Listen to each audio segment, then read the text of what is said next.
Welcome to the Canterbury Hockey Coaches Box. I'm your host Sanjay Gander, and today a player's best ability is their ability to assess their own ability. Pretty excited today, episode 2 of our podcast, and we're very fortunate to have Greg Nicol, the current National Vantage Black Sticks men's coach. Welcome, Greg. Cheers, thanks. Good to be here. Yeah, it's great to have Greg here. Now, Greg, oh, wow, what an extensive playing career from 1994 to 2004. You played over 200 test matches for South Africa, but what blew me away was the number of goals you scored.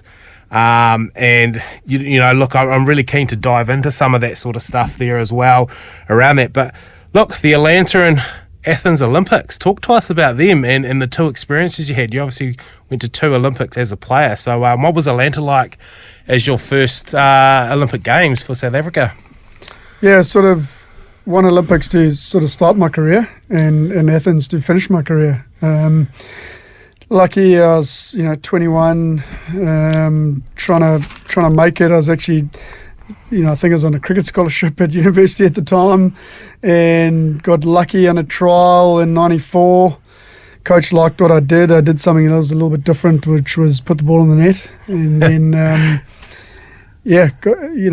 made it. I wasn't a starter. And then sort of, this was before subs, like in 96. And we had a practice game against Pakistan at the pre-Atlanta Olympics, like in the build-up. And it would have been 40 degrees. There had just been a thunderstorm. It was sweaty as. It was all the senior players were like, whoa, coach, I'm not that keen to play. And I put my hand up and went, yeah, I'll have a go, yeah. Got a hat-trick in the practice game and then because of that, got the starting lineup in game 1 against Australia, who were the favourites to win the gold, and happened to get a goal. So then got picked for game 2 and then it flowed and got some goals, ended up getting a few goals at the tournament and sort of I was away. Suddenly, clubs in Europe wanted to have a chat and sort of my career was underway, as you want to say. And then we missed out on 2000 Olympics. We actually qualified. Then our Olympic Committee made a shocking decision, in my opinion, not to send us. We were pretty good at that point in 99, 2000. I was sort of like probably my biggest year, 99. Yes. And then we missed the Olympics because of the political decision. And then finally to finish my career in 2004 in Athens. I was only 28, which is young these days to stop, but I was happy with what I'd done, and it was a nice place to finish in Athens. Yeah, Athens, like the birthplace of the Olympics, and some amazing facilities they built for that. Some of the memories from Athens, like what do you take out of it? Obviously, your last Olympic Games as a player. What were some of the little highlights that you got from that Olympics?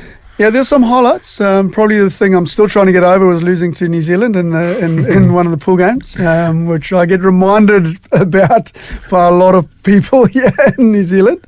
But yeah, listen, we had a really interesting Olympics.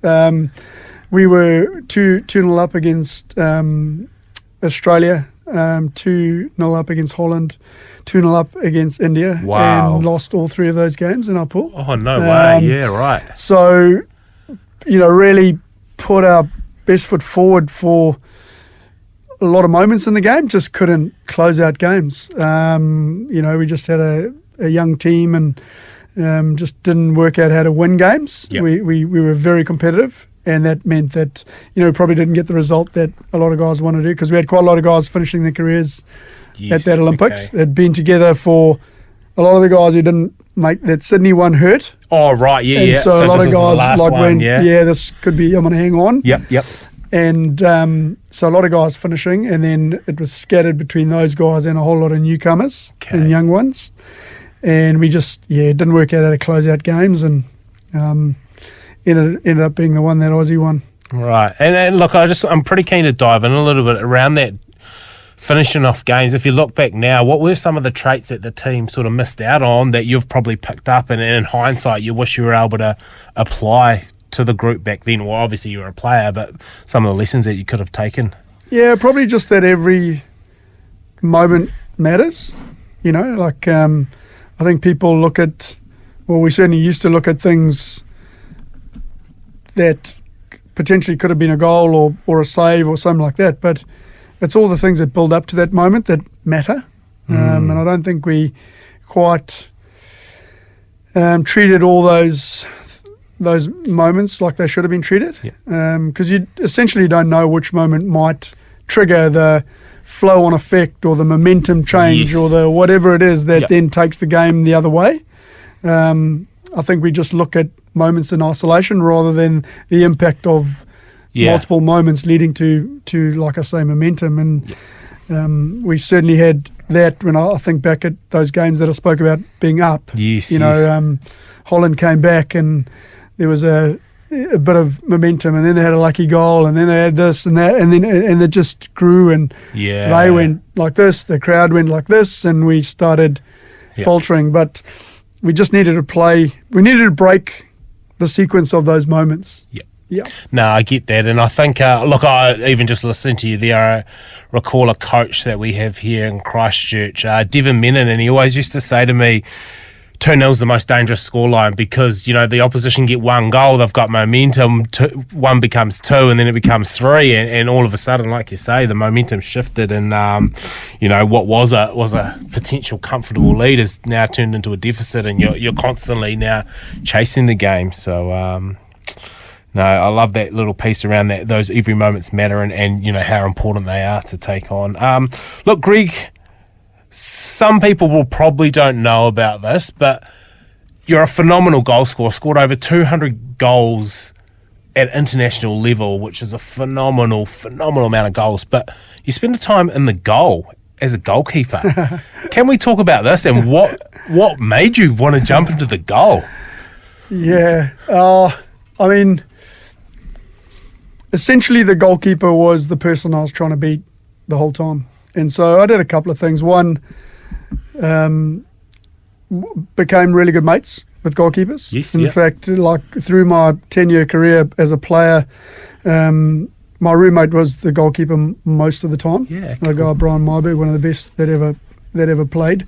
And so just being able to pick his brain around, you know, how goalies think. Or I don't know if we'll ever get to the bottom of that. They are unique people, that's for sure. But you know, just pick his brain on things and understand what's difficult, what's easy, all that sort of stuff. And then early on in my career, I took that a step further, where I went and played a few games in like our third 11 or second 11 at club, just to go and feel what it felt like. Even at trainings, got in the pads just to feel what it felt like. So that would give me more context to understand what's difficult, what's easy. If I'm a goalkeeper and I know that that's a really difficult thing to do as a goalkeeper, then when I'm a striker, then I'm going to try and do that 100%. More often than not. And so I did that, and then a bit later on in my career, maybe 6 or 7 years later, there were a few significant rule changes.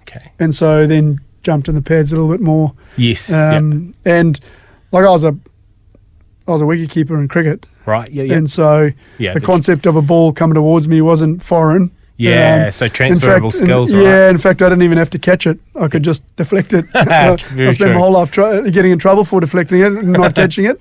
And so it was, I mean, obviously the footwork, like the left, particularly the left foot, needed some work on, but right foot was fine because I played rugger and footy and all the other things, but left foot was a battler. Yeah, brilliant. Oh, well, that's pretty cool insight, and just to think, like the detail of someone who really wanted to get better, actually going to that level. And I think, when we look, and I'm pretty keen to dive in a bit around the coaching stuff, no doubt you're bringing a lot of those traits into it.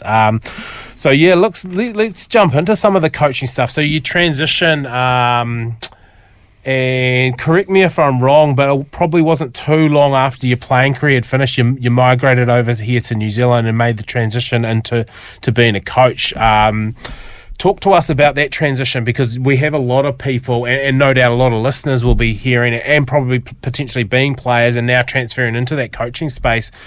What were some of the easy transitions that you're able to do? But actually, let's talk about some of the harder ones as well, because, you know, often we always talk about what's easy, what's simple, but what were some of the harder transitions as well that you found from going from a player into a coach? Yeah, sort of, you know, second half of my career as a player, I definitely really enjoyed the tactical side of the game. Like, I wasn't technically gifted or physically gifted or anything like that, but sort of backed myself to, you know, outthink or outsmart the people around me, particularly in the circle.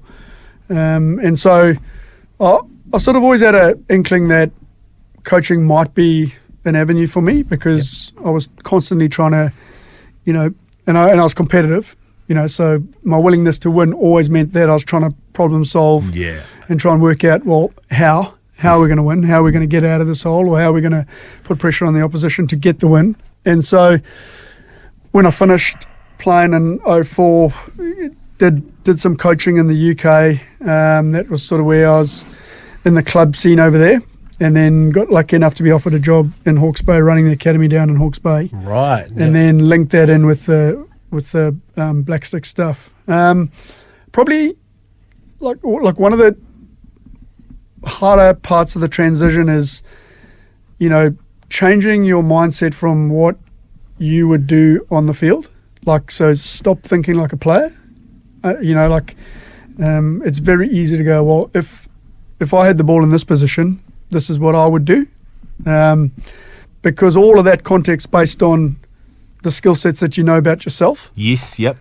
And the environments that you've been in over whatever length of career that you've had. Yeah.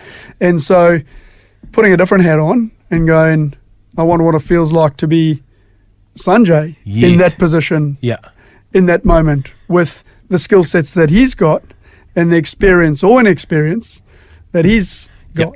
So it's a totally different context, right? Of course it is. Yeah. It's sort of essentially the biggest transition that you have to make, particularly if you've been a player. And sometimes that's why it's sometimes easier for people who haven't played at the highest level to end up being really effective coaches, because they don't carry that stuff. Yep. Okay. Yep. Now I guess the opposite side to that is, like, you want that experience, you want that knowledge, you want that technical know-how, but you don't want to bring it when it's going to compromise how you're going to reflect on a player or on a team and how they're playing. Yeah, and it's, you know, I think, and correct me if I'm wrong, but it's around, like, what is that individual? Like, that individual has a totally different context to what you had, so making sure you don't have those biases, I guess, on it. So yeah, 100%. Perfect. All right. Look, you started becoming an assistant coach with the New Zealand men's team, and you spent a fair bit of time with that. As an assistant coach, what are some of the things that you picked up that are pretty important you see? And no doubt we've got plenty of assistant coaches listening on this. On the broadcast here, what were some of the things that you think you would like to pass on to assistant coach? What are some of the key traits to be a great assistant coach? Sorry, that, you know, you get what I'm saying. Yeah, it is. And listen, I've been very lucky. You know, as assistant coach to Shane McLeod first, then Mike Hager, and then Colin Batch. Yeah, and wow. So, like, three guys who have gone on and done some pretty amazing things as head coaches. And so I learnt a lot from them. I think probably the biggest thing was to make sure that you're aligned in your language and your philosophies. Right. Yep. But making sure that that's not just you being a parrot and repeating what they're saying. Okay. So a nice combination of support and challenge. So challenge in a way that the coach is going to, or challenge in a respectful way, but also know that the final decision's with the head coach. Yep. Yeah, and so therefore that's when the support comes. Yeah, you've got to back him. You've got to have his back. Yep. But also make sure that you are supporting and challenging when required. Yeah, I really like that, like that ability to say, hey, have you looked at it from this different angle or this different viewpoint? And then, the head coach may come back and say, oh, yeah, look, I have, and this is why we're doing it this way. And then it's so important now, the assistant coach, okay, cool, these are the reasons why we're doing it. He's put the line in the sand. Now I get right in behind it. Yeah, we're on board and we're all driving in the same direction because we know where we want to go. Yeah, like sort of the opposite of that. Yep. When there becomes like an undermining type of scenario or players are hearing different things from the head coach versus the assistant coach, that's when you're going to get chaos. Yeah. That's when you're going to get a culture of like the lack of clarity, all of that sort of stuff. And so the process that you've just explained, absolutely ideal. Yep. Challenge well, but challenge respectfully. Yes. And then if you can't come to an agreement, the head coach makes a decision. Back him to the hilt. Yeah. Yep. No, that's brilliant. Cool. And look, let's go on a little bit, if you don't mind, around some of these great coaches that you work with. Obviously, Shane McLeod, Colin Batch, and Mark Hager. I'm pretty keen to talk about Shane first of all, and obviously being a New Zealand product who's just, someone who's come from New Zealand and then gone over to Belgium and done some amazing things, and now look back involved as well. I'm not too sure if he actually ever stepped aside, but look, he's right in there and getting involved. What were some of the great things that Shane did, and some of the things that you've potentially taken into your coaching that you've been able to sort of, grab from that experience of working alongside him? What were some of his great traits, and then some of the things that you've sort of thought, hey, I can use that in my own coaching? Yeah, I mean, when I worked with Shane, it was his first head coach job, so he was like learning the ropes, really. Correct, yeah. And like probably the thing around Shane is that amazing memory around moments in the game, patterns of play, skill sets of people, all these sorts of things. And when you combine all of those things together, coming up with training patterns and training sessions that are going to maximize our strengths or unpick an opposition's strengths was something that he is really, really good at. Wow, right. You really knew that when you turned up to training, there was going to be some real purpose. There's going to be some real, and there'd be some stuff that we tried as well. Like he wasn't scared to throw things into the mix that you go, and then it might work, might not work. And so on the training paddock, he was exceptional on the training paddock. Yeah, that's pretty cool to hear. And to think someone who was going into his first duty as an international coach, but he still had the willingness to try things, make some mistakes. And we all know that, if you are making mistakes, that's where you're going to learn some things. Okay, if we stay content within ourselves, we're actually not going to see what's out, and we want to try and be a little bit more uncomfortable. So that's pretty cool to hear that Shane, especially in those early days, was amazing. And then, he's obviously done some amazing things with Belgium. He did some great presentations here, I remember, around the Belgium compass and creating these principles of play and how they sort of set up their programs from junior programs all the way up to the elite. So the language, and I think you talked a little bit about that, about how important language is in the setup, and you want to, speak from the same hymn sheet, I guess. So, cool to hear. Colin Batch. So Colin spent a fair bit of time here, obviously a phenomenal coach from Australia. Coached our men's team for a good chunk of time before he then obviously went over to Australia and ended up coaching the Kookaburras as well. Talk to us a little bit about Colin and some of his sort of strengths that you sort of saw as an assistant to him. For me, I came in pretty late with Colin, and I had a really specific role with the strikers, so not like essentially an assistant coach, more a specialist coach. All right, so working with strikers and drag flickers. And so the thing that I really appreciated out of Colin was there's really clear around what he wanted from me, right? But he then gave me the freedom to impart my skill sets and my knowledge into that environment. And then we just kept checking back and kept sort of stress checking that we were on track and things were working and we were all happy with what was going on. But there was he didn't micromanage me, but I was really clear what he wanted. Yeah, so gave you the blueprint. This is what we want to achieve, but you've got now the autonomy to go and do it. Yeah, to make it yourself, add your own flavour. Yep. Yeah, be yourself in ascension to it. Yeah, cool.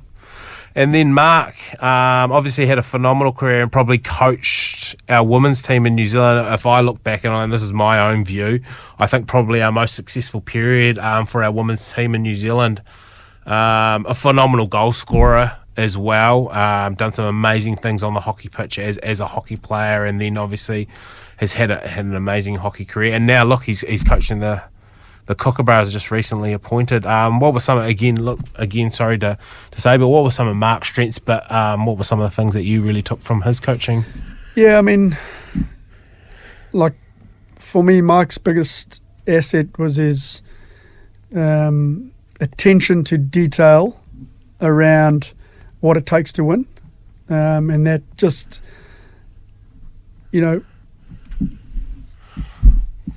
willingness to push for excellence in every aspect of the game. And so probably the thing that he left the group with was this level of training and this level of operating that was there to keep us competing with the likes of Holland, Argentina, Germany. Yeah. And that's why we did compete with those teams at that time, is that he just raised the bar around expectations every day in the training environment, every day on tour, every day when you weren't on tour, the expectation was the highest. Yeah, so keep the athletes to a high standard, always Correct. accountable. Which is what he's going to do now, the Kookaburras, right? And that's the challenge that we're going to find, is that they're probably going to jump up another notch. Yep, because they really pushed them.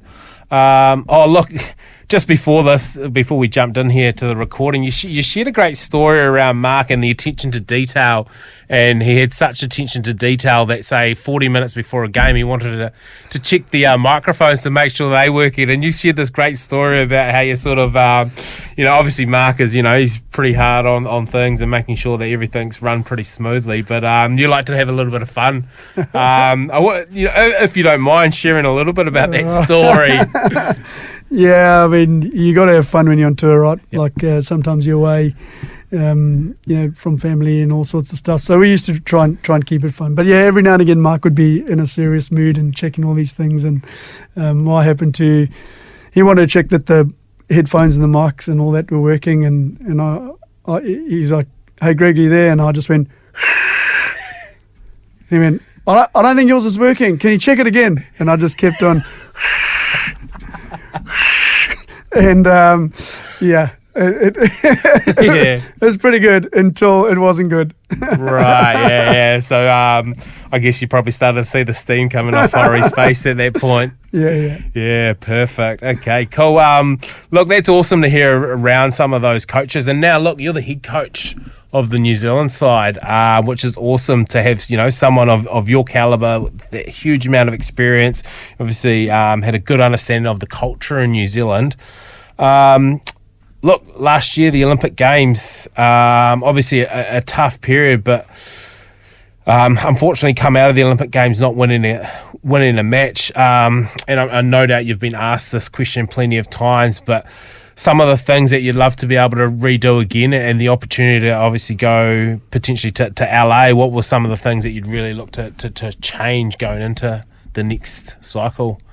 Yeah, I mean, we played pretty well. Yes. The margins are small at that level, and we didn't execute on two key things: penalty corners and 7-yard goal scoring. Yeah.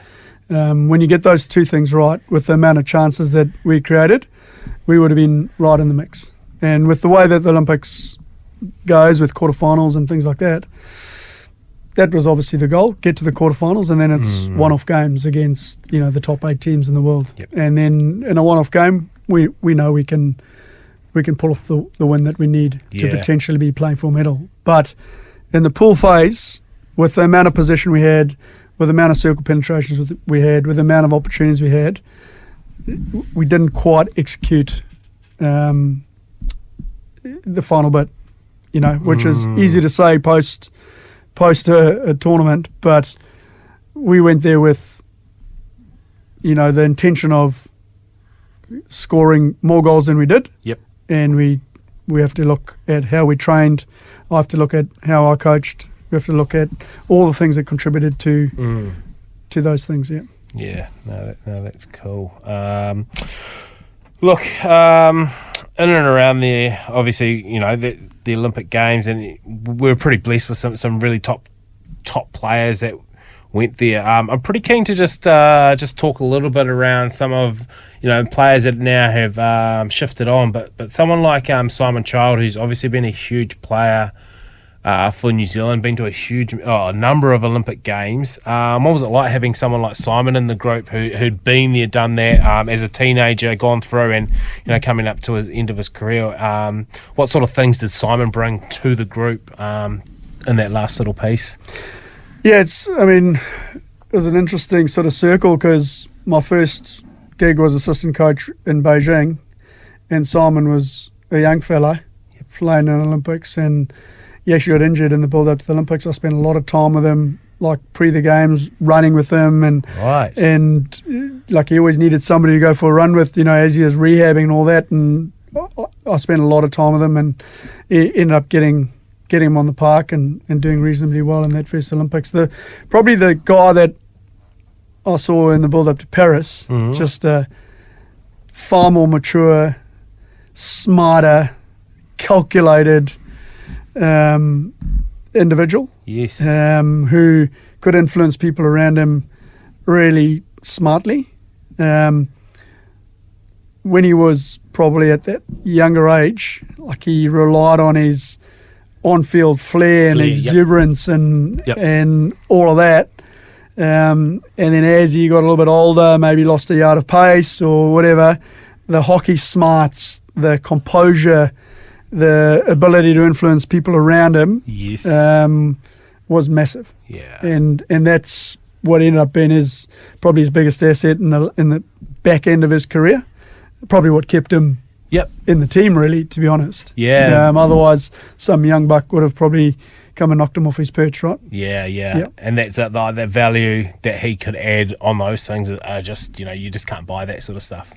It's pretty awesome. All right, cool. Look, having been to a few of your presentations around coaching and been lucky enough to spend a little bit of time with you, you're big on principles of play, and I'm really keen to talk a little bit about that, because it's something that I think is really important for our coaches to have a good understanding around, especially around like what is the global objective, how are you trying to actually play your hockey, what is your style to then influence the tactics and techniques that you sort of need to cover from it. So principles of play, how important are they for you? And, how do you actually then get to I guess, establish them, but then actually start implementing them into your team? Yeah, you probably almost got to go one step back, and really understand, like, what is that style? What's that overall, what's your DNA? Like, what do you want people to say about the way you play the game? If they watch you play the next 50 test matches, they need to be able to go, well, that's the way New Zealand plays. All right, so you really got to establish that as a foundation, really. Okay, and then from that, you can break the game down into various variables. Whether it's when you got the ball at the back, when you've got a counter attack, when you're pressing the opposition high, when you're pressing them half, when you're pressing them deep, whatever it is. And establish what are the key philosophies or principles that apply to those phases of the game based on the initial foundation of how you want to play, right? That style. Okay, and so that's an accumulation of coaching knowledge, senior leaders, players, historical. And then from there, you can start to work out what are the skill sets then that are going to be required in order to deliver on those principles across the paddock. Okay, and sometimes you might have two different players who are going to have two totally different skill sets, but they can execute on the principle with the same impact, just with two different skill sets. Yes. One might do it with a passing mechanism, and another one might do it with a dribbling mechanism. Or defensively, one might do it with an intercepting technique, and one might do it with a tackling technique. And even within the tackling, one might be a block tackler, one might be a shave tackler type thing. And so once the players understand the principles, they can then work out, well, what are the skill sets that are going to be relevant to them in order to execute on the principles and therefore make really good decisions more than bad decisions. Often we hear, look, principles of plays will never change, but the tactics will. So when you're looking at an opposition, how do you break them down? Are you looking at the tactics or are you looking at the principles first and foremost? I think you've got to look at them at the same time. Yeah, so you've got to really understand your own game really, really well. So if you understand what your principles are and you understand your team's skill set and the level that they are, then you can work out what may be the best strategy against the opposition that you're coming up against. You know, like a good example or an easy example would be, it's pointless saying, well, this is the best strategy in order to beat Germany, for example. But then you come back and you go, well, actually, we don't have the skill set to do that. Yes, yeah. So it's got to be done in conjunction with our principles, our skill sets, and then which of those are going to be the ones that are going to challenge the opposition the most based on some of the key things that they do. Yeah, so you're staying pretty true to it. Correct, because I think if you just focus on the opposition as a starting point and you ignore your stuff, you might go down a rabbit hole that is actually, you're never going to end up being able to execute because you might not have players who know how to play like that in order to counter their strengths. Yeah. No, that makes perfect sense. I love that. And look, I'm not too sure if you're able to share and if you're willing to share, but could you give us a couple of examples of the principles of play that you're currently working on with the black stick or the Vantage black stick men? Oh, I mean, like not rocket science, but maybe a counter-attack's the easiest one to go. Like we want to be a team that scores goals. So if we win the ball off the opposition, particularly if we've won the ball in the front half of the field, like your first action has to be a positive action forward. Right, yes, yeah. Okay, it can't be a lateral action. It needs to be a positive action forward. Like I said, if your skill set is I'm really, really quick, well, take off with the ball. Yep. That makes sense. If your skill set isn't that you're very quick, well, then pass the ball with a positive action forward. Yeah. If an immediate action forward isn't 100% available, well, then we've got to shift the ball to the space. Some people call that the help side. Yep. And then, so there's two principles of play straight away. Yeah, brilliant. Okay. Yeah. And then from there, it's going to be how do we still make good actions, creating 2v1s around the circle edge, rather than allowing the defence to force us to where they want to go. Yeah, brilliant. And look, I appreciate you sharing that. And I think hopefully our viewers and listeners could hear, we've got one principle of play, but each individual player can offer totally different things but still achieve the same outcome. And I think that's the most important thing. And if you wanted to take something out of this little principle of play section, it is in and around making sure that, you've got your global objective, but each player is going to deliver those principles of play totally differently. But we need to make sure that those players stay authentic to who they are, because if they're trying to be somebody they're not, they're going to fail at it. Yeah. I think I said to you earlier, like, probably a player's best ability is their ability to assess their own ability. Oh, right. Yes, yeah, nice, yep. Which may sound confusing, but if they understand their own game well, they're going to make good decisions more often than not, right? So if somebody knows that they are a good passer of the ball, they're going to make more passes. Yep. If they know that rather than somebody who thinks that they're a good passer and then keeps trying to pass and the ball gets intercepted. And so that ability to assess your own ability is going to help make really good decisions in alignment with the principles of play. Yep. Yeah, so just being, again, so true to yourself and authentic to what you are. So brilliant. Look, I appreciate that sharing of that. Now, what I'm pretty keen to look into now is let's look ahead future of coaching. Where do you see coaching going in the future? You know, the advancements of AI, all these things that are happening, and as you know, technology moves along so quickly. Coaching is moving along. Where, if you put a crystal ball in front of you, where would you see coaching in the next 10 to 20 years? And what is the future of it? Yeah.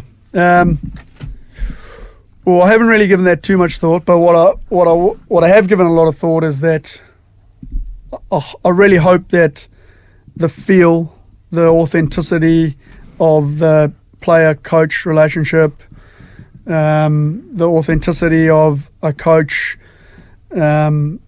motivating a team, all of that stuff remains, and I think it will. I think there's going to be a lot of stuff with AI that we can use. Yes. And technology is just going to get better and better and better. And we've got to embrace it.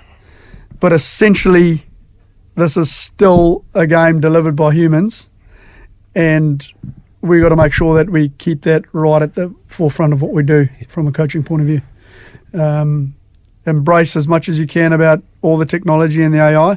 Take the information and then grab the bits that you think are going to make the biggest impact and add it to how you deliver it. Yeah. No, look, and I probably hear it a little bit through the Crusader system, but they often talk about, look, the players don't actually care what you know until they know you care. And unless we actually show them care and have that authenticity or that player-to-coach relationship, we have, we're actually just humans looking at each other and talking with each other, then we're probably not going to get to the other end. So I think that's a pretty important thing that we keep that player-coach relationship going and showing those coach relationships. And I think that's probably one of the greatest things about being a coach, is having those relationships with players and building friendships. And that's the power of a sport, right? So cool. Look, Greg, I appreciate you coming in here on the podcast and sharing your thoughts around, look, a few things. And if I go on a little journey, we talked a little bit about your own playing career and sort of the Athens Olympics, the Atlanta Olympics, and some of the things that you were able to get from that. And then that transition into being a player and then moving into the coaching space. And then, look, some of the things you were able to share around Shane, Colin and Mark, a couple of head coaches that you were able to work under in the New Zealand system. And then we talked on some principles of play. Probably my last piece is you did spend a bit of time with New Zealand Hockey as a pathways manager, and no doubt some of the systems that you're able to set up during that time are starting to come through or starting to show some fruition into the programs now. What excites you about the program coming up and the players that you're going to get to work with in the New Zealand program as they come through? Because we do have a pretty exciting bunch of, especially on the men's side, look what they're able to do at this recent Oceania Junior World Cup qualifier. There's some great talent coming through. So what excites you about some of the players coming through that you've seen come through the system? Yeah, probably just the innovation. There's probably going to be some skills and things that happen in the game of hockey over the next 10 years that none of us in this room have even thought about yet. Okay, but with the kids, they trying all the time, right? Yes. They're mucking around on the turf. They trying all these little things, and so each year or each group of new players that come in, we see something that goes, oh, geez, that's a bit different. Yep. And I'm a big believer that we need to allow that to come through and not try and coach the flair out of people. Let them be. Obviously, they've got to play within structure and principles of play and all that sort of stuff, but let them be the best version of themselves they can possibly be. Otherwise, we're not going to uncover, like you think about the ones that are like a Simon Child or Ryan Archibald in the women's game, Stacey Mickelson. Yep. We've got guys like Finlay and Holbrook and people like that coming through that when you see their skill sets, it's not textbook. It's come from them being turf rats, mucking around, trying all these things. It's quite exciting. Yeah, no, I love that. And often we talk about not trying to create cookie cutter players. We want to have the individual flair, and I think probably one of the most important things again to our viewers and listeners, that when we are teaching skills and techniques, actually think about what's the most essential skill in it. what is the most essential piece that allows that skill to happen? Because that then allows the individual flair. Because, when we look at pushing the ball, the most important thing is actually the stick and ball contact. It's not about where the head is or where the elbows are or what foot you're pushing it off. It's actually that stick and ball contact. And if we have a good understanding of that, then we'll see individuals try some things. We won't be putting them in a little bubble and saying this is how we want you to play. We get to see all these different skills that happen. And when I look at players like Tendenoy, the way he is so upright, and that just didn't look like the textbook stuff that we would often see in the coaching 101. But the coaches have allowed him to have that flair. And when we look at the tennis concept, and Roger Federer and Nadal, two phenomenal tennis players that came through at the same time, used to battle each other, but their techniques were totally different. But that was the beauty of the game. So I think it's really important that we get to see these players, like you say, be turf rats and really nerd out into hockey and just try these things. So that's pretty exciting to hear. Look, again, I just want to thank you for coming in, sharing your time with us, and actually, allowing our viewers and our listeners to have a bit of insight into how you think about coaching, some of the experiences you have, and no doubt these coaches will be able to take some gold nuggets from this little podcast here and apply in their own game. So, look, Greg, again, thank you very much for coming on the Canterbury Hockey Coaches Box. And hopefully we can get you in here at another time and dive into some other little bits of detail around coaching, because look, I love it. I love nerding out around coaching, so it's great to have somebody like yourself just to talk coaching. So again, thank you. No, thanks. Keep up the good work. Thank you so much for listening to today's episode. If you loved it, please share it out. Also, would love it if you could rate our show. If you've also got any guest suggestions, any feedback, positive or negative, it's always going to help us get better at what we do. Again, thank you so much for listening to the Canterbury Coaches Box. I'm your host, Sanjay Gander, and look forward to having you here next time.